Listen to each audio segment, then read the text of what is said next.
President Young for the opportunity to speak here with you today.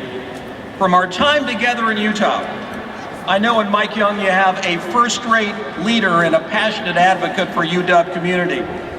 Being that we are a guest here in the CenturyLink Field and not the doghouse at Husky Stadium, we should try not to get President Young in too much trouble, if you know what I mean.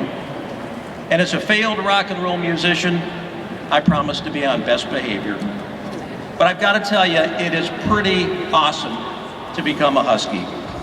But it's even cooler, ladies and gentlemen, to become a dog.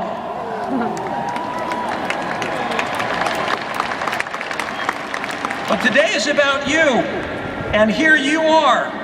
After years of unleashing your own personal growth through countless hours of study, and no doubt in this town, many, many cups of good coffee, congratulations to all of you. This, my friends, is a very big deal. You know, graduation is one of life's great milestones. I guess some of the others would be your birth, your death, and any time UW cleans up at the Apple Cup.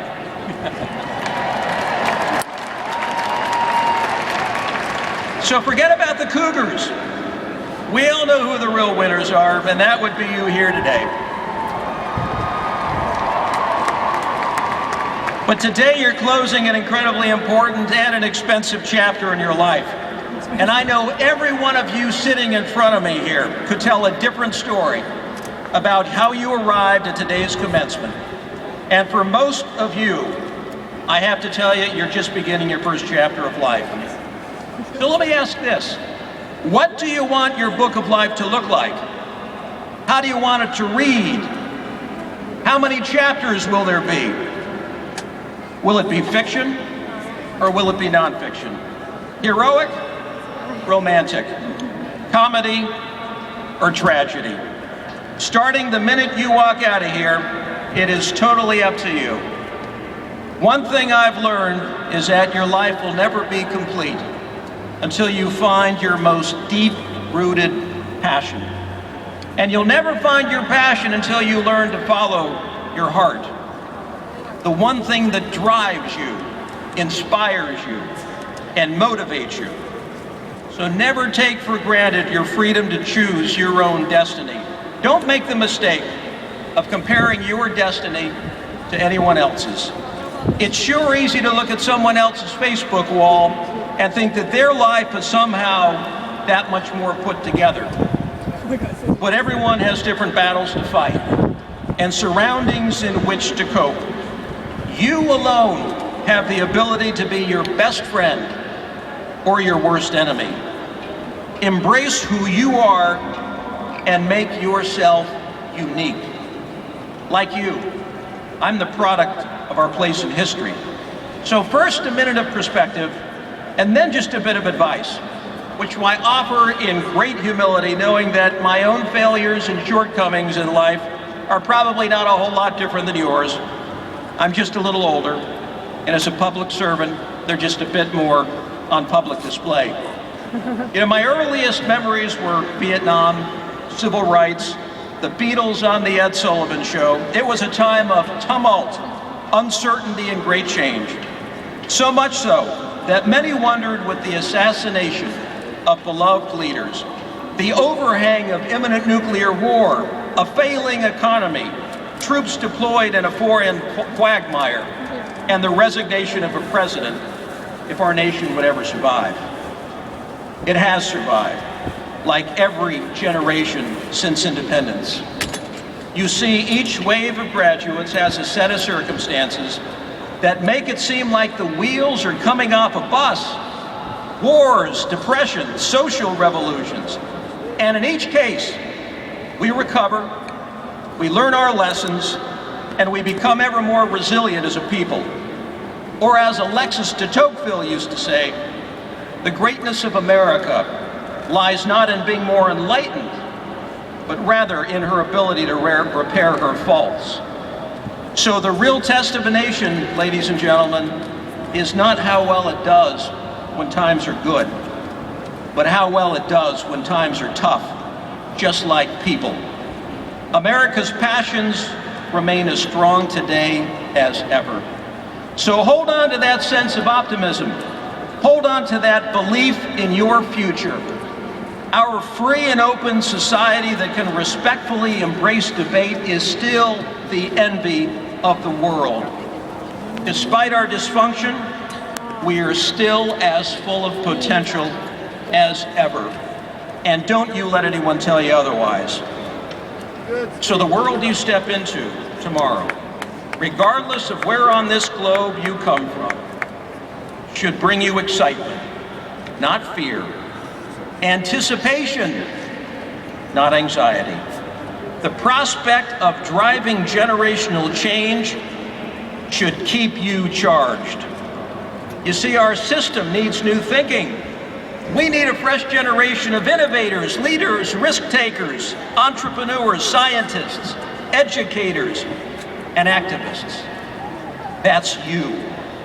And you're not just taking ownership and responsibility for your own pathway, it's all of us who are going to benefit. So as you proceed, regardless of your career choice, what you will discover may surprise you. You see, life at all levels still requires the human touch, the displays of goodness, selflessness, tolerance, and compassion that make this world beautiful, if you're fortunate enough to find it. And I hope you do.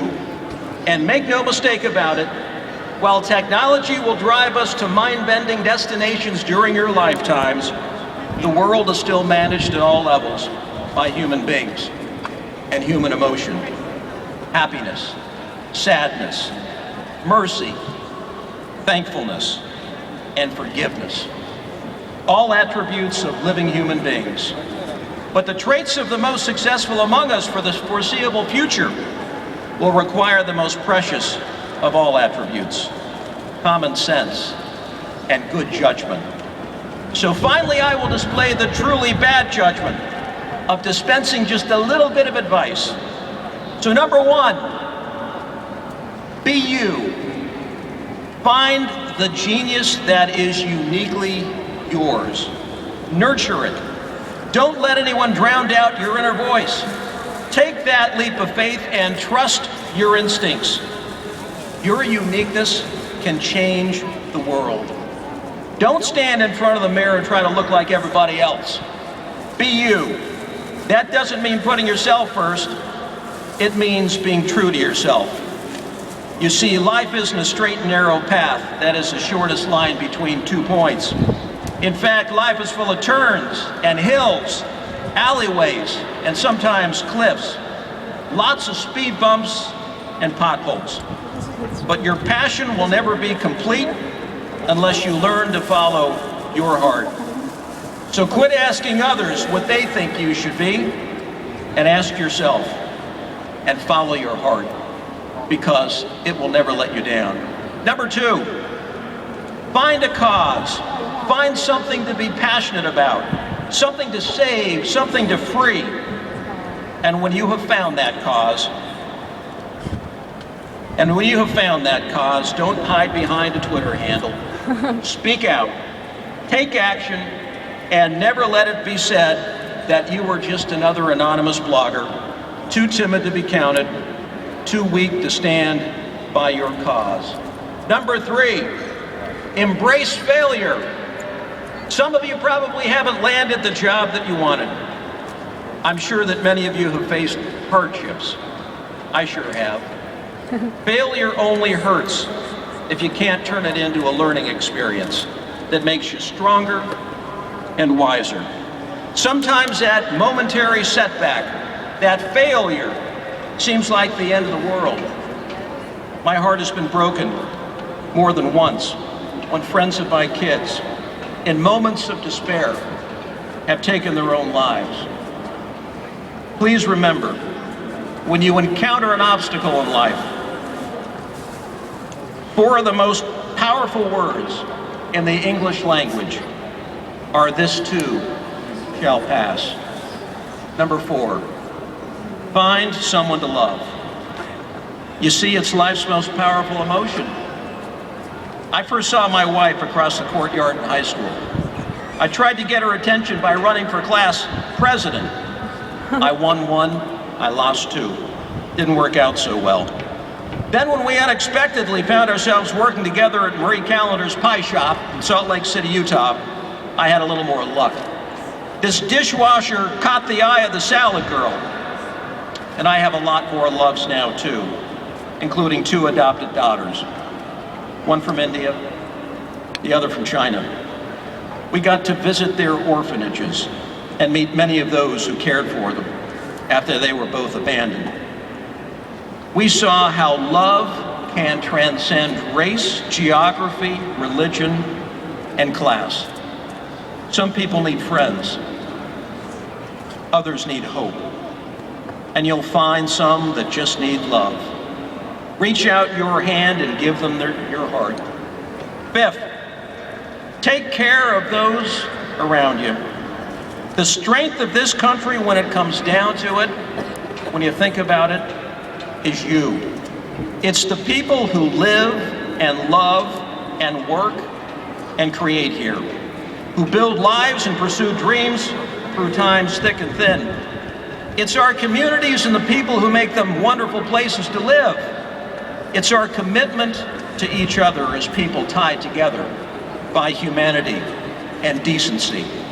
And for all the connections that are made online, especially in this town, your broader well-being will depend on the human relationships that you nurture offline.